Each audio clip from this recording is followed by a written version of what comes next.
The following is an encore presentation of stories from the Dooralong Transformation Centre. We've been joined in the studio by Tim from the Dooralong Transformation Centre, who's just had his third cup of coffee. So you're well and truly awake, I think, this morning, aren't you, Tim? I'm definitely awake now, thanks, Phil. Definitely awake now. The caffeine's kicking in, so we're doing good.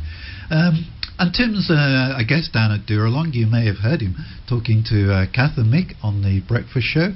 But we're just going to have a sort of a little more in-depth sort of talk to him about his journey and all the rest of it. So tell us about yourself, Tim. I know that Kath and Mick got really excited with your occupation. You were a graphic designer. Yeah, I was predominantly in the publishing industry, magazine publishing industry. So the majority of what I did was designed magazines. And, you know, I've worked on more titles than I can remember, really. But these were national titles? They were national titles that, you know, they were, you know, well-known titles that you would see in your newsagent. But the last 10 years of my career, I worked in a small, what they call these days a custom publisher, where we produced magazines for our clients.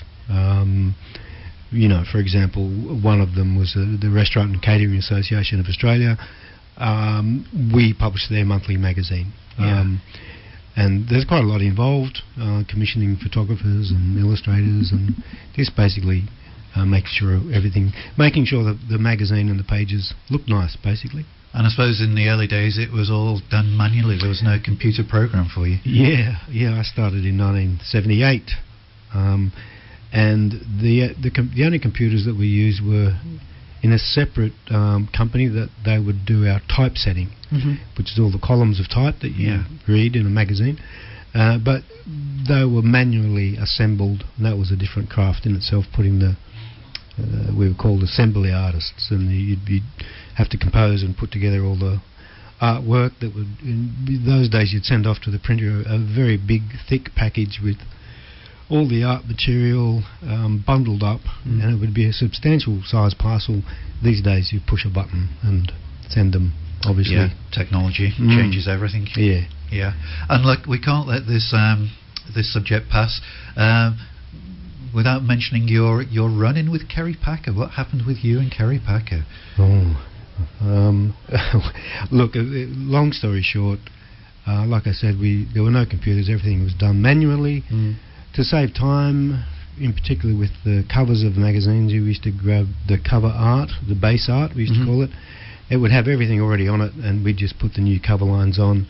When I say everything, I mean it would have the title, logo, and we update the month of the publication, and it would have the price, etc. But I grabbed an old piece of artwork, and I think from memory, instead of having $1.50, it only had $1.30, and in those days, Claire magazine sold, I think it was like 250,000 copies a month. Wow. So I got to work one morning. I was 18. I'd only been there for, you know, a month, I think. Yeah. And a woman who I've never seen before. Well, first of all, the editor and the creative director said, "Come in here," before I even got to my desk, and held up this magazine, and I didn't know what they were showing me, and then they eventually pointed to the price, and it was wrong. And next thing I found myself in Kerry Packer's office with 4 other colleagues, and for a minute I thought I was on the set of Dallas, for those of you that might remember that show. And he wasn't pleased. He wasn't pleased. No.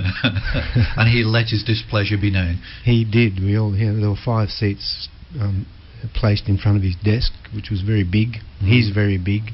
That was very imposing. Yeah. You would check the price the next time. Yes, I've never made that mistake again. Okay. Thanks for sharing that with us. You're welcome. The reason you're here, of course, is you're at Dooralong. You've had battles with alcohol in the past, haven't you? When did that start for you? Look, from my early 20s, I really realised that, you know, without thinking it, but subconsciously, I just sort of deep down, I realised that I really depended on alcohol to feel comfortable in my own skin, and that's a term you hear a lot when you go to AA meetings, and you know, people will use that phrase, not feeling comfortable in your own skin. And it's a social thing. You felt sort of nervous and shy and anxious, so the alcohol helped with those things. Absolutely. It just made all the anxiety or apprehension, nervousness, all of those things disappear, really. And it was Dutch courage. We all know that expression. So you weren't drinking to get drunk or for the pleasure of it, but it helped you in that social situation, in that work situation. Yeah, I think if you pinpoint different areas in my life, I was using it, you know, to have the courage to interact with women. You know, at one point I realised I'd never, you know, sort of started a relationship without being under the influence of alcohol, and also, excuse me, you know, I smoked marijuana as well from the age of 18, and I remember distinctively coming to a point in my life where I decided I've got to stop smoking marijuana when I was 40, and that was a very sudden decision because I had a psychotic moment, and so I stopped. But I was drinking and smoking dope, and you know, but I still functioned. I held down good jobs. I was promoted, and you know, I had positions of being creative director of quite substantially sized publishing companies. So to the outsider, you know, no one would know that I had this dependence on alcohol. And were you married at this stage? I didn't marry until I was 43, and even then, you know, the woman I married knew that I had an issue with alcohol, and you know, we were married for nearly 12 years, and over those years we had a son, and you know, but over those years, on more than one occasion, my wife would say, "Look, you know, you drink too much. You've got a problem with drinking." And you know, as the marriage wore on, it got to a point where she was using the term alcoholic. So has it progressed beyond that? I just need a few drinks to make me feel good in a lodge sort of setting of people. Has it gone beyond that? Is it now become a real full-blown addiction? Well, one thing I've learned, you know, I went to Dooralong last year for 3 months, but the one thing I have learned that everybody has their rock bottom. I mean, I've met people that have, and I mean, it was a problem of mine because I would judge people, and I would hear people's stories, and I would think, I'm not that like them. I'm not that bad. You know, stories of people who've really hit rock bottom that would, you know, have a bottle of vodka next to their bed during the night and would have to literally wake up during the night and to drink alcohol. To wake up in the morning, and the first thing to do is to drink, and to drink all day and until they passed out. And I wasn't like that, but I still needed alcohol. I wouldn't drink, obviously, until I finished work, but I would drink too much. I wasn't violent or argumentative. I just really drank too much alcohol. And like I said, I wouldn't pass out, I wouldn't get into fights, but deep down I knew that I had a problem. So is there an element of self-delusion here? You say to yourself, oh look, I don't need that fix I don't wake up craving alcohol, I don't have to have that as my first drink of the day, therefore I'm probably okay. Yeah, that's exactly right. And I guess what I was trying to get to before, and I sidetracked myself, was that everybody has their own rock bottom. Some people I know, the rock bottom is waking up, they're in a prison cell, they've been involved in a car accident, that they've killed someone, they can't remember what happened. The last thing they remember is drinking in a pub or drinking at a party, or and it's incredibly severe, and their life has been really, really affected in most adverse ways And I would think, well, I'm not like that. But my rock bottom is the same as that person's rock bottom. My rock bottom was when my wife said she's had enough. She wants to separate. Yeah. So, I wasn't in a prison cell. I was, I wasn't living on the streets. I went and stayed with a member of my family who kindly let me go and live with them. But I remember that night after I'd unpacked and it was all, the dust had settled, and I thought, this is my rock bottom. I need help. Yeah. We're back talking with Tim.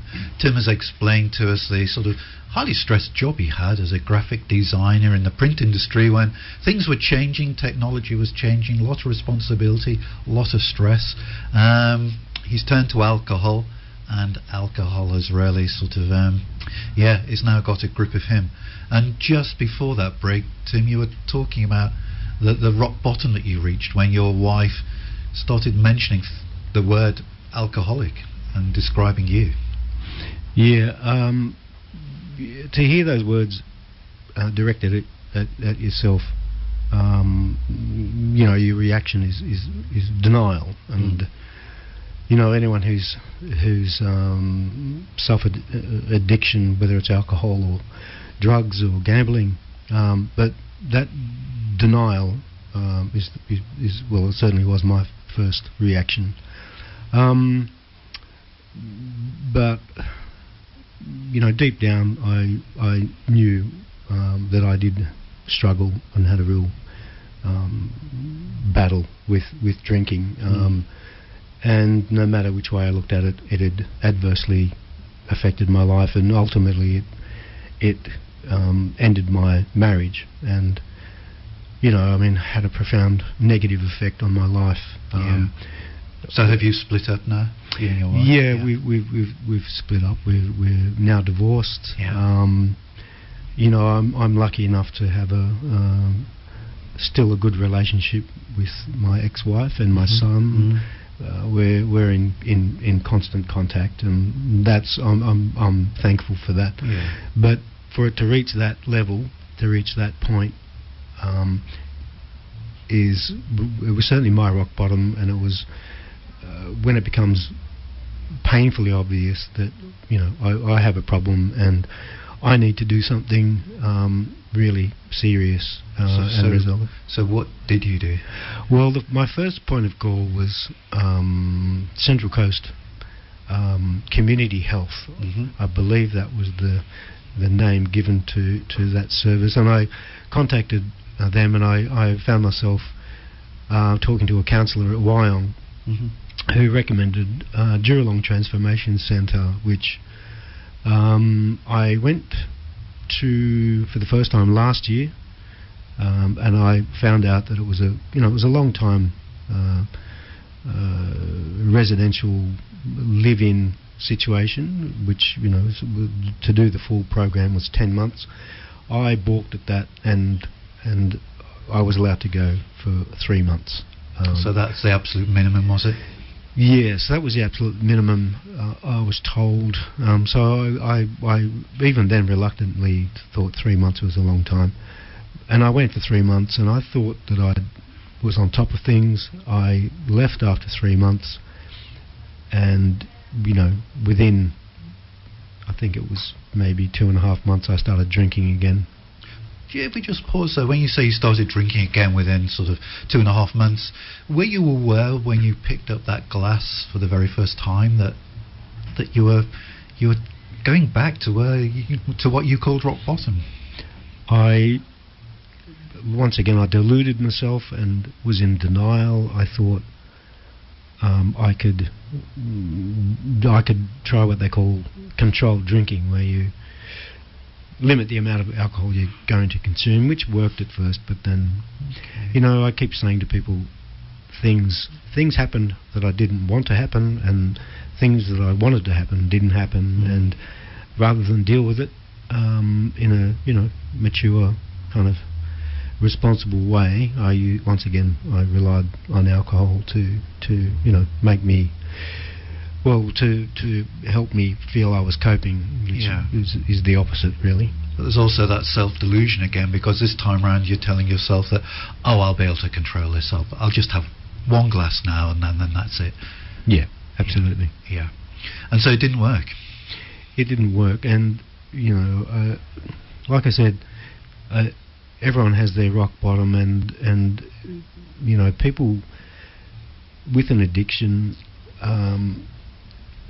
in particular in my case alcoholism, you can, it's very easy to deny, to be in denial and not really admit to yourself that you have a problem, and you think, well, look, I'm functioning in society, I have friends, I've got a good job, I've got a nice place, I've got a nice car, I've got a nice wife and a nice son. To the outsider everything looks the way it should, but deep down you realise that you kind of, everything you do is based around making sure that you have your alcohol available. So does that become the most important thing in your life? Even though you've mentioned your job, your wife, your son, does alcohol, does everything take a second place to having more alcohol, having a drink? For me, I hesitate to say it was. It took precedence over my wife and my son and all of those things. But there's no denying that it. If I was going to any kind of social function, my first thought was, am I going to be able to drink? So yeah, it became just disproportionately important in my life. Yeah. And I would do things like if I was meeting friends on a Sunday at a pub or something in a beer garden, I would have stopped at a pub on the way there, if I wasn't driving, of course. And often I'd meet mates to watch a footy game or something, but I'd stop at a pub and drink before I got to the pub we were meeting at.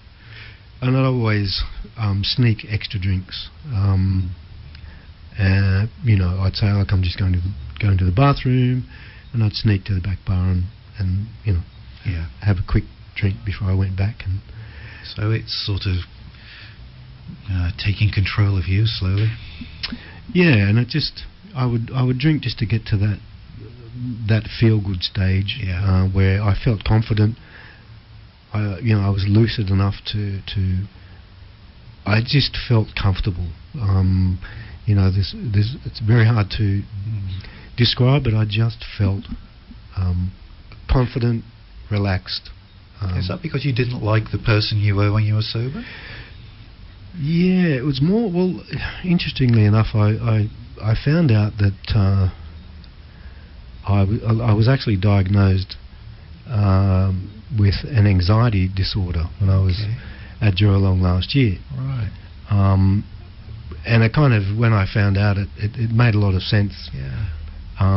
And without making any excuses at all, it kind of made sense, and it helped me understand why I did rely on alcohol so much, because I was always anxious and not confident, and in social situations I was just on edge, and I just didn't feel. It was sort of self-medication. It wasn't the way you should have done it through the doctors and the counsellors, but it was self-medication.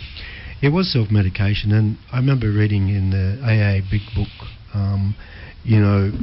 alcoholics can often feel like an actor on stage who's forgotten their lines, or they don't know their lines, and that really struck home for me, because I often felt like that. I was always searching for the right thing to say, the right way to act. Yeah. So you've been to Dooralong once. It hasn't worked for you, but then you did only stay the minimum 3 months. You've come out. You've started drinking again. What made you go back to Dooralong? Did you ring them up, or how come you go a second time? Well, I just simply realised that I was in this cycle of waking up late, and I'd try. I'd do do the things I had to do, and I wash clothes and shower and have breakfast and do all that. But then I couldn't wait to open a bottle of wine, and I just got to a point where I'd do that, and then I'd and that would set me up for the day, and it just became cyclical again, and I just realised that I really needed to be back at Dooralong and just do the full program. So tomorrow will it'll be 6 months. So you're staying for the long haul this time? I am, and it's in terms of, like, Dooralong is run by the Salvation Army, and last year I became aware of how spiritual I actually was, and had suppressed it, and I didn't really open up as much as I should have, and embraced the spiritual side of things. And this time going back, I've embraced it, with open arms. Really. We're chatting to Tim from Dooralong this morning. Tim explained just before the break how he had been to Dooralong the first time round, but only for 3 months, and he hadn't fully bought into the program. But as you might expect, things turned badly when he left. So he's now come back to Dooralong for the second time. And just before the break, Tim was explaining the really big difference the second time is that he is now open to the spiritual side of things that they discuss at Dooralong. So do you want to tell us more about that, Tim? Yeah, sure, Phil. For me, last year in the 3 months, I did feel that I'd opened up more to the spiritual side of my being, and understood more that we are spiritual beings. And I've always believed there is a supreme being, there is a God, and I didn't really.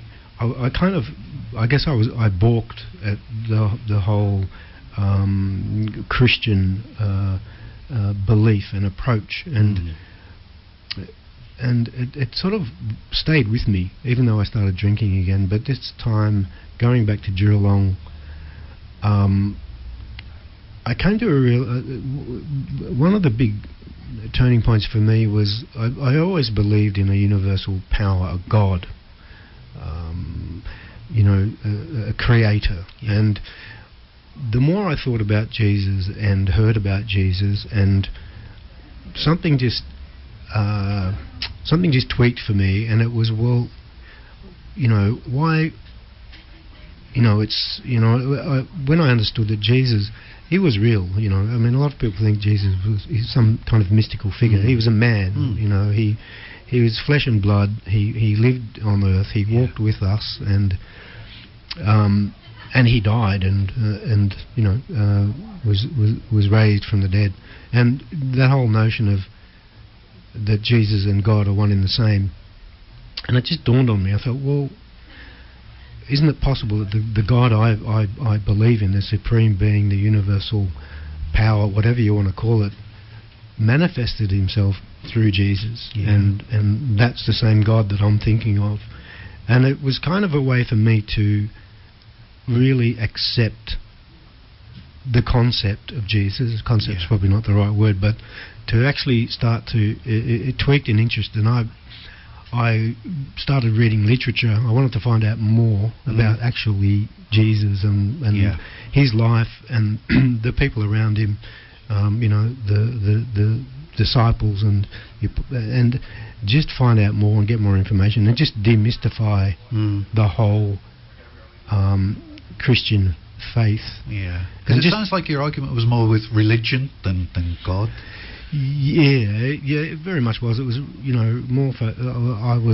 I guess, what was holding me up was the whole, doctrine side of religion, the liturgy and all the bells and whistles and just stripping it back to Jesus, really, and just, I mean, what I read helped me so much in terms of, really looking at the universe that we know, and just the forces of nature and how it all is synchronized and how it all works. But I'm just going to interrupt you there, Tim, because you did mention off a book that you read, and it's not unpaid advertising. We can mention this book before because it is a great book and many people have mentioned it, and perhaps if there are people out there who like Tim, well, not, a bit sort of hostile, perhaps a little bit reticent about the whole sort of organised religion side of things, what was the book that you read that really sort of made that difference for you? It was called The Case for Christ by